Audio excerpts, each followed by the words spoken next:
Je vais dire bonjour à tous, tout court, parce que il y avait genre 2 femmes dans la salle et elles se sont barrées en plein milieu, je sais pas exactement pourquoi. Le pauvre mec était venu avec sa copine, il a dit c'est le seul mec qui a été obligé de sortir de la salle, les autres avaient envie de rester. Et pourtant c'est un documentaire très particulier, puisque oui, je vais vous faire un avis sur un documentaire, et pas n'importe lequel, un documentaire sur un sujet très dur, le milieu du porno. Nous allons parler de Rocco, un film réalisé par 2 documentaristes français qui ont décidé à un moment de lancer un projet de documentaire sur le porno. Ils ont d'abord commencé à chercher des acteurs, et le premier qu'ils ont rencontré c'était Rocco Siffredi, et quand ils l'ont rencontré ils ont dit ce mec devrait être au sommet, c'est un mec détruit, ça doit être formidable, donc il faut absolument qu'on se concentre sur ce mec. Alors du coup ça donne un documentaire qui est un peu particulier. Faut pas aller voir ça en pensant qu'on a remis des films pornographiques au cinéma et qu'on va pouvoir les spalucher dans le truc. Pour vous donner une idée d'à quel point le film veut tuer votre érection dès le début du film, c'est que les premières minutes mélangent des tournages de scènes porno et Rocco Siffredi qui parle de sa mère. Et de la mort de sa mère.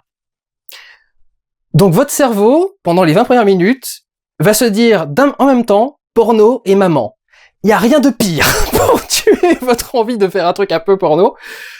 Peut-être que certains d'entre vous ça les excitera, mais je préférais qu'ils ne regardent pas mes vidéos.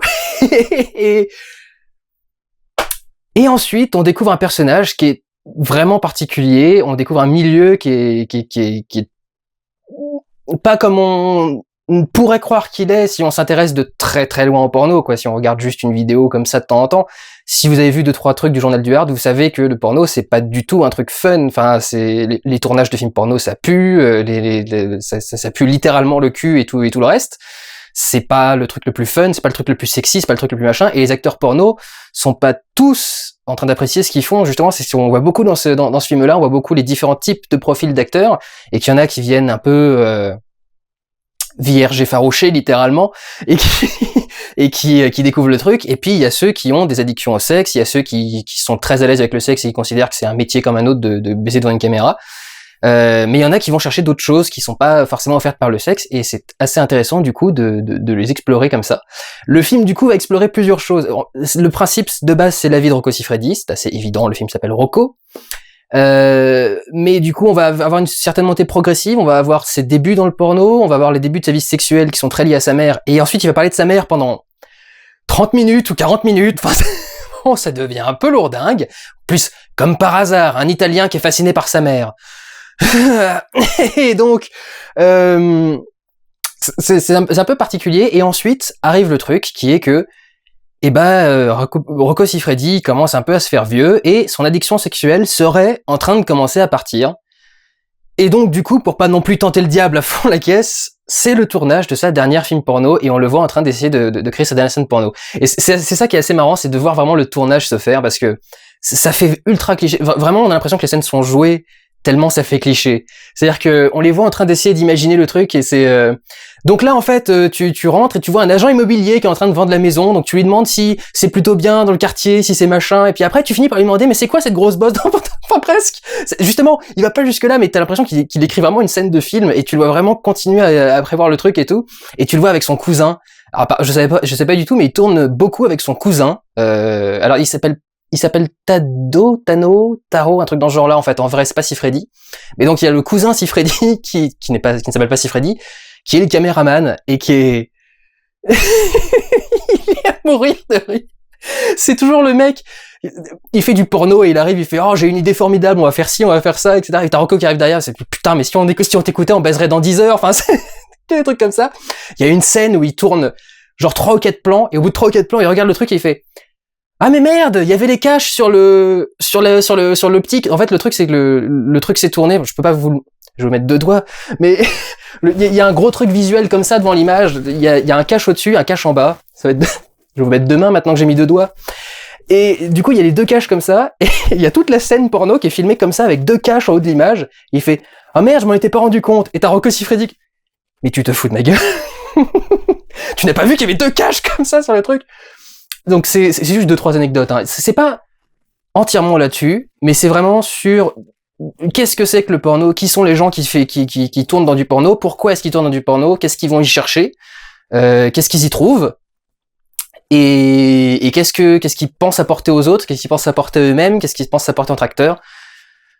Enfin voilà, c'est assez intéressant, c'est vraiment assez recherché et c'est plutôt pas mal. C'est assez chaste. Alors si le film est déconseillé au moins de 16 ans, vous avez 2 plans sur un sexe en érection, celui de Rocco uniquement d'ailleurs. Il doit y avoir 5 plans sur des molles, pas de demi-molles, il y a que des molles ou des durs. Et le premier plan du film, le tout premier plan du film, est un plan sur le sexe de Rocco Siffredi au repos sous la douche, en noir et blanc.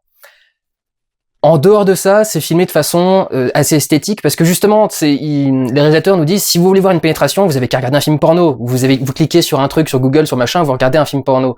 Nous, on veut vous montrer tout ce qu'il y a autour. Donc effectivement, on voit ce qu'il y a autour. On voit la préparation, on voit l'avant-tournage, on voit le tournage lui-même, mais on voit les mecs en train de boire de boire de l'eau entre deux scènes parce que pour reprendre un coup. On les voit en train de je peux pas tout vous révéler, sinon je vous dis ce qu'il y a dans le film, mais voilà, on voit la vie des acteurs pendant le tournage, et tout ça est cadré de façon à ce que ce soit pas chaste, parce qu'on voit quand même des trucs un peu trash. Alors par exemple, je savais pas comment les nanas, les actrices porno s'entraînaient à la gorge profonde. Mais quand tu vois une nana qui se rentre une main entière dans la bouche et tout, c'est qui se passe, hein, c'est voilà.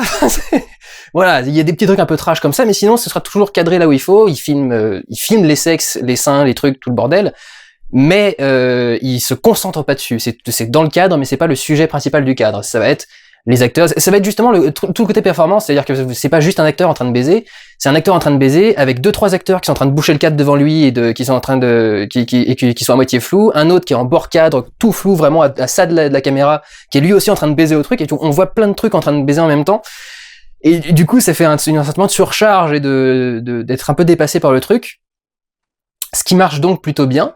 Et puis il y a aussi pas mal de flou, enfin il y a pas mal de choses qui seront gardées non pornographiques par un travail du flou, de la profondeur de champ, ce qui marche encore une fois très très bien. Et ce qu'on découvre, c'est que vraiment c'est un mec hors norme, enfin dans tous les sens du terme, déjà le braquemar, mais il est profondément dépressif. Il considère par exemple que sa sexualité est un démon, le fait d'être addict sexuel, et il dit ma sexualité c'est un démon, et tous les problèmes que ça lui a causé, toute la gloire que ça lui a amené aussi, mais tous les problèmes que ça lui a posé. Donc du coup, c'est beaucoup de trucs conflictuels. Vraiment, c'est un film qui est plutôt, je vais utiliser un profond. C'est un film profond il faut vraiment pas aller le voir en se disant on va voir un truc fun sur le milieu du porno et on va bien se marrer et puis on va voir des trucs un peu érotisants. C'est plutôt un truc sur la réalité du métier et sur certains dilemmes qui peuvent se créer, certaines choses. Il y a aussi, enfin, la façon de traiter sa sexualité, la façon de traiter les femmes, la façon de traiter les hommes eux-mêmes, le porno. Enfin, c'est vachement intéressant. C'est beaucoup plus intelligent et intellectuel que ce à quoi je m'attendais. Bêtement, hein, peut-être, mais c'est vrai qu'on fait un documentaire sur Rocco Siffredi, on s'attend pas forcément à avoir un truc très beau. Je savais que c'était un mec qui était plutôt intelligent. C'est pour l'avoir entendu parler une ou deux fois et pas seulement gémir. C'est vrai que c'est un mec qui a énormément d'intelligence et qui a un point de vue sur le monde qui est génial. Et c'est vrai que là, du coup, le voir pendant tout le film, c'est vachement. Vous pouvez littéralement prendre une leçon de vie par le porno. De quoi se plaindre. Non mais c'est vraiment impressionnant. Enfin, le documentaire vraiment essaye d'insister sur leurs aspects les plus humains, sans jamais nier que ce sont des acteurs porno, mais vraiment de filmer l'humain et de montrer qu'ils ont autant de problèmes, autant de doutes, autant d'emmerdes que qui que ce soit. Donc voilà, c'était vraiment assez fascinant à voir. Un mélange de clichés et de choses très inattendues. C'est les clichés du réalisateur, comment on fait les films porno, les actrices, les acteurs, toute la préparation, etc., tout ce qui se fait. Et en même temps, des trucs vraiment passer derrière et découvrir ce qui se passe de l'autre côté de la caméra. C'est vraiment intéressant. Donc, si jamais ça peut vous brancher, je vous y encourage, sachant ce que vous allez aller voir. Vous n'allez pas aller voir un truc qui va être funky, qui va avancer à fond la caisse. C'est un truc qui prend son temps, c'est très verbal, il y a beaucoup de dialogues, il y a certains moments où on insiste sur les pauses entre les personnages. Justement, il y a un moment, il y a une très jeune actrice qui débarque et qui est qui a plein d'illusions en tête, elle est persuadée qu'elle va être célèbre grâce au porno, des trucs dans ce genre-là, et il y a toute une scène où il lui parle, il s'en va de la loge, et elle reste avec l'autre actrice, et d'un seul coup, il y a un silence de mort pendant 20, 30 secondes, un truc dans ce genre-là, et au bout d'un moment, l'autre actrice la redémarre et lui dit bon alors, tu veux faire quoi? Tu veux faire ci, tu veux machin, machin, et elle rigole avec des petits... elle fait des petits des petits machins quand elle dit oui, tu peux me mettre des baffes, Donc vraiment, il y a des trucs... on voit vachement d'aspects du porno, et c'est vraiment intéressant, donc, et de la vie privée des acteurs porno, pas du porno en général, mais surtout de la vie privée des acteurs porno, et comment est-ce qu'ils s'en sortent en finale. On sait comment ils rentrent, mais comment est-ce qu'ils en sortent. Je crois que j'ai jamais fait autant de double sens dans un vlog. En même temps, c'est approprié. Voilà, je vous encourage à y aller si ça vous branche. Prenez soin de vous, allez voir des films. Ciao.